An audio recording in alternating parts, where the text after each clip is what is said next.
നമ്മളെല്ലാവരും എന്തെങ്കിലും ഒരു പ്രോഡക്റ്റ് നിർമ്മിക്കുന്നവരാകാം, അതല്ലെങ്കിൽ ഹോൾസെയിൽ ആയിട്ട് എടുത്തിട്ട് വിൽക്കുന്ന ആളുകളാകാം. അപ്പം നിങ്ങളുടെ എല്ലാവരുടെയും മെയിൻ ആയിട്ടുള്ള പ്രശ്നം എങ്ങനെ മാർക്കറ്റ് ചെയ്യും, അതല്ലെങ്കിൽ എങ്ങനെ അല്പവും കൂടി വിൽപ്പന നമുക്ക് കൂട്ടാനായിട്ട് സാധിക്കും എന്നുള്ളതാണ് അല്ലേ.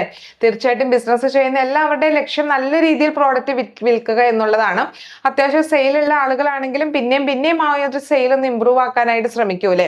അപ്പോൾ അങ്ങനെയുള്ള ആളുകൾക്ക് നമുക്ക് പറ്റുന്ന ഒരു ഓപ്ഷനാണ് നമ്മളുടെ ഇ-കൊമേഴ്സ് പ്ലാറ്റ്ഫോം വഴി പ്രോഡക്റ്റ് വിൽക്കുക എന്നുള്ളത്. നമ്മളുടെ ആമസോൺ വഴിയും അതുപോലെ തന്നെ മീഷോ വഴി അല്ലെങ്കിൽ ഫ്ലിപ്കാർട്ട് വഴി വിൽക്കുക എന്നുള്ള ഓപ്ഷൻസ്. അപ്പോൾ ഇപ്പൊ ഞങ്ങളും ഇത് ചെയ്യുന്നുണ്ട് കേട്ടോ. ഞങ്ങൾ ഏകദേശം 4 വർഷത്തോളമായിട്ട് മീഷോയിലും ആമസോണിലൊക്കെ പ്രോഡക്റ്റ് വിൽക്കുന്നുണ്ട്. നമ്മളുടെ അച്ചാറൊക്കെ നമ്മൾ വിൽക്കുന്നുണ്ട്. അച്ചാറിനൊക്കെ നല്ല രീതിയിൽ തന്നെ ഓർഡറും കാര്യങ്ങളൊക്കെ കിട്ടുന്നുണ്ട് കേട്ടോ. എന്നാൽ നമ്മൾ ഈ പ്രോഡക്റ്റ് വിൽക്കുന്ന സമയത്ത് നമ്മൾ ചില കാര്യങ്ങൾ ശ്രദ്ധിക്കേണ്ടതുണ്ട്. ഇപ്പൊ നിങ്ങൾക്ക് അറിയാലോ, ഇപ്പൊ ആമസോൺ മീഷോയിലൊക്കെ ഒരുപാട് ആളുകൾ അച്ചാർ വിൽക്കാനായിട്ട് ഇട്ടിട്ടുണ്ടെങ്കിലും ഇപ്പോൾ നമ്മളുടെ പ്രോഡക്റ്റ് ആളുകളുടെ മുന്നിലോട്ട് എത്തണമെന്നുണ്ടെങ്കിൽ നമ്മൾ ചില കാര്യങ്ങൾ ശ്രദ്ധിക്കേണ്ടതുണ്ട്.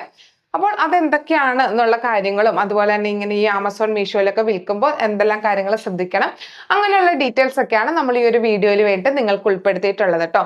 ഫസ്റ്റ് തന്നെ നമ്മുടെ മീഷോയുടെ കാര്യം എടുക്കാം. ഇപ്പൊ മീഷോയുടെ കേസ് ആണെന്നുണ്ടെങ്കിൽ പോസിറ്റീവ് സൈഡ് നോക്കുകയാണെന്നുണ്ടെങ്കിൽ GST രജിസ്ട്രേഷൻ ഇല്ലാത്ത ആളുകൾക്ക് ജസ്റ്റ് അവരുടെ പാൻ കാർഡ് മാത്രം ഉപയോഗിച്ചിട്ട് ഏത് സ്റ്റേറ്റിലാണോ അവരുടെ പാൻ കാർഡ് എടുത്തിട്ടുള്ളത് ആ സ്റ്റേറ്റിൽ അവർക്ക് പ്രോഡക്റ്റ് വിൽക്കാനായിട്ട് സാധിക്കും.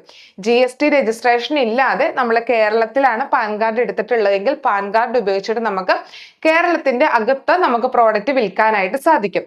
അപ്പൊ അങ്ങനെ GST ഇല്ലാതെ ചെയ്യുന്നത് കൊണ്ട് തന്നെ നമ്മൾ ടാക്സോ കാര്യങ്ങളോ ഒന്നും തന്നെ പ്രോഡക്റ്റിന്റെ പ്രൈസിന്റെ കൂടെ നമ്മൾ ആഡ് ചെയ്യേണ്ട ആവശ്യമില്ല. അപ്പൊ ചെറിയൊരു എമൗണ്ട് തന്നെ നമുക്ക് ഇങ്ങനെ മീഷോയിൽ പ്രോഡക്റ്റ് വിൽക്കാം. അപ്പൊ നമുക്ക് നല്ല രീതിയിൽ പ്രോഫിറ്റും നേടിയെടുക്കാനായിട്ട് സാധിക്കും. അപ്പൊ ആളുകൾ നോക്കുമ്പോൾ ഓവർ പ്രൈസ്ഡ് ആയിട്ട് നമ്മുടെ പ്രോഡക്റ്റ് കാണത്തുമില്ല അല്ലെ. ഇനി അതുപോലെ തന്നെ ഇപ്പൊ മീഷോയിൽ നമ്മളൊരു പ്രോഡക്റ്റ് വിൽക്കുന്നുണ്ടെങ്കിൽ നമ്മൾ മീഷോയ്ക്ക് 1 രൂപ പോലും നമ്മൾ നൽകേണ്ട ആവശ്യമില്ല. നമുക്ക് ഫ്രീ ആയിട്ട് തന്നെ നമുക്ക് വിൽക്കാനായിട്ട് സാധിക്കും. ജസ്റ്റ് നമ്മളുടെ ഫോൺ എടുക്കുക, അതിൽ നമ്മുടെ പാൻ കാർഡ് ഒക്കെ വെച്ചിട്ട് നമ്മളൊരു മീഷോയുടെ ഒരു അക്കൗണ്ട് ക്രിയേറ്റ് ചെയ്യുക. എന്നിട്ട് അതുവഴി നമുക്ക് നമ്മളുടെ പ്രോഡക്റ്റ് വിൽക്കാനായിട്ട് സാധിക്കും. വളരെ സിമ്പിൾ ആയിട്ടുള്ള മെത്തേഡാണ്. നമ്മളുടെ ട്രെയിനിങ്ങിൽ ജോയിൻ ചെയ്ത ഒരുപാട് ആളുകൾ മീഷോയിൽ ഇപ്പോൾ ബിസിനസ് ചെയ്യുന്നുണ്ട്. അപ്പോൾ നിങ്ങൾക്ക് ഇങ്ങനെ മീഷോയിൽ പ്രോഡക്റ്റ് വിൽക്കണമെന്നുണ്ടെങ്കിൽ നമ്മളുടെ ടീം മെമ്പർ അവൈലബിൾ ആണ്. നിങ്ങൾക്ക് സപ്പോർട്ട് ചെയ്ത് നൽകുന്നതാണ്. നമ്മളുടെ ട്രെയിനിങ് എടുക്കുന്ന കസ്റ്റമേഴ്സിന്റെ ഒരുപാട് പ്രോബ്ലംസ് നമ്മൾ സോൾവ് ചെയ്ത് കൊടുക്കാറുണ്ട്. ബാങ്ക് അക്കൗണ്ട് ശരിയായ രീതിയിൽ ആഡ് ചെയ്ത് അങ്ങനെയുള്ള ഒരുപാട് പ്രോബ്ലംസ് നമ്മൾ സോൾവ് ചെയ്ത് കൊടുക്കാറുണ്ട്. അപ്പോൾ നിങ്ങൾക്ക് ഞങ്ങളുടെ ഒരു സപ്പോർട്ട് ഈ മീഷോയിൽ പ്രോഡക്റ്റ് വിൽക്കാൻ വേണമെന്നുണ്ടെങ്കിൽ തീർച്ചയായിട്ടും ഞങ്ങൾ നൽകുന്നുണ്ട്. അടുത്തതായിട്ട് നമുക്ക് ആമസോണിൽ പ്രോഡക്റ്റ് വിൽക്കുക എന്നുള്ളതാണ്. ആമസോണിൽ പ്രോഡക്റ്റ് വിൽക്കണമെന്നുണ്ടെങ്കിൽ നമുക്ക് GST രജിസ്ട്രേഷൻ ആവശ്യമാണ്. പക്ഷെ നമ്മൾ ആമസോണിന് ചെറിയൊരു കമ്മീഷൻ കൂടി നൽകേണ്ടതുണ്ട്. അതും വലിയ തുകയൊന്നും അല്ല കേട്ടോ, ചെറിയൊരു തുകയാണ്. അപ്പൊ അങ്ങനെ ആമസോൺ വഴി വിൽക്കുകയാണെന്നുണ്ടെങ്കിലും ഇന്ത്യ മുഴുവൻ നമ്മളുടെ പ്രോഡക്റ്റിന് നമുക്ക് എത്തിക്കാനായിട്ട് സാധിക്കും. ഒരുപാട് ആളുകൾ ആമസോണിൽ നിന്ന് പ്രോഡക്റ്റ് വാങ്ങുന്നുണ്ട് അല്ലേ. അപ്പൊ ചില ടിപ്സ് ഒക്കെ ഉപയോഗിക്കുകയാണെന്നുണ്ടെങ്കിൽ നമുക്ക് നമ്മളുടെ പ്രോഡക്റ്റിനെ ഫ്രണ്ടിൽ തന്നെ എത്തിക്കാനായിട്ട് സാധിക്കും.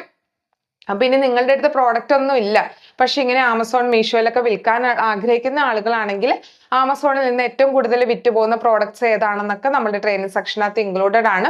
അത് മാറി വരുമല്ലേ. അപ്പൊ അതെങ്ങനെ നിങ്ങൾക്ക് സ്വന്തമായിട്ട് മനസ്സിലാക്കാൻ പറ്റും എന്നുള്ളൊരു മെത്തേഡും കാര്യങ്ങളൊക്കെ ഞങ്ങൾ ട്രെയിനിങ്ങിൽ ഉൾപ്പെടുത്തിയിട്ടുണ്ട്. അപ്പൊ നിങ്ങൾക്ക് ഞങ്ങളുടെ ഒരു സപ്പോർട്ട് വേണം, ഇങ്ങനെ ആമസോൺ മീഷോയിൽ പ്രോഡക്റ്റ് വിൽക്കാൻ വേണമെന്നുണ്ടെങ്കിൽ നമ്മുടെ ട്രെയിനിങ്ങിൽ ജോയിൻ ചെയ്യാം. ട്രെയിനിങ്ങിൽ ജോയിൻ ചെയ്യുന്ന നമ്മുടെ മെമ്പേഴ്സിന് ഇപ്പൊ ഞങ്ങളുടെ ഒരു ടീം മെമ്പർ നിങ്ങൾക്ക് സ്പെഷ്യൽ ആയിട്ട് സപ്പോർട്ട് പ്രൊവൈഡ് ചെയ്യുന്നതാണ്. 4 വർഷത്തോളമായിട്ട് ഞങ്ങൾ ആമസോൺ മീഷോയിലൊക്കെ പ്രോഡക്റ്റ് വിൽക്കുന്ന ആളുകളാണ്. അപ്പോൾ ഓൾമോസ്റ്റ് എല്ലാ കാര്യങ്ങളെ പറ്റിയും ഞങ്ങൾക്ക് ധാരണ ഉണ്ടെന്നാണ് വിശ്വസിക്കുന്നത്. അപ്പോൾ നിങ്ങൾക്ക് ഞങ്ങളുടെ സപ്പോർട്ട് വേണമെന്നുണ്ടെങ്കിൽ താഴെയുള്ള നമ്പറിൽ മെസ്സേജ് ചെയ്തോളൂ. ട്രെയിനിങ്ങിൽ ജോയിൻ ചെയ്യുന്ന ആളുകൾക്കാണ് നമ്മൾ സപ്പോർട്ട് പ്രൊവൈഡ് ചെയ്യുന്നത്.